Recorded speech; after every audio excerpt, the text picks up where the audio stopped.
шабакаи Темур Медиа тақдим мекунад. дар рафти ҷанг дар Энергодар дар нерӯгоҳи атомии Запорожье сӯхтор ба амал омад. Дар ин бора намояндаи хадамоти матбуотии корхона Андрей Туз хабар дод. Сӯхтор дар нерӯгоҳи атомӣ, навиштааст ӯ дар телеграми ин иншоот. Баъдан расонаҳо наворҳои дурбинҳои назоратии берунаро нашр карданд, ки чӣ гуна дуд болои биноҳои нерӯгоҳи атомӣ баланд мешавад. Баъдтар Туз гуфт, ки заминаи радиатсионӣ дар корхона ба ҳеҷ ваҷҳ тағйир наёфтааст ва муқаррарӣ аст.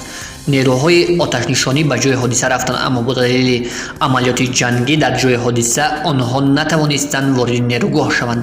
Ба дунбол ба гуфтаи намояндагони хадамоти давлатии ҳолатҳои изтироии Украина маълум шуд, ки сӯхтор дар бинои панҷошонаи як маҷмӯаи таълимӣ берун аз минтақаи хатарнок рух додааст.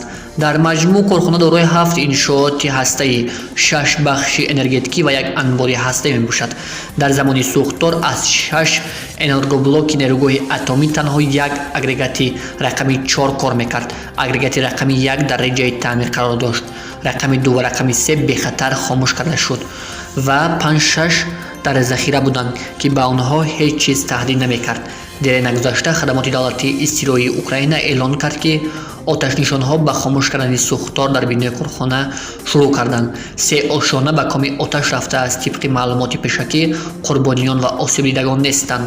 Зимнан зикр кардид, ки ҳайати кормандони иншоот, кор ва назорати заминаҳои радиатсионӣ дар реҷаи муқаррарӣ идома дорад. ёдрас мешавем, ки Русия амалиёти низомӣ дар Украинаро субҳи барвақти 24 феврал шурӯъ карда буд.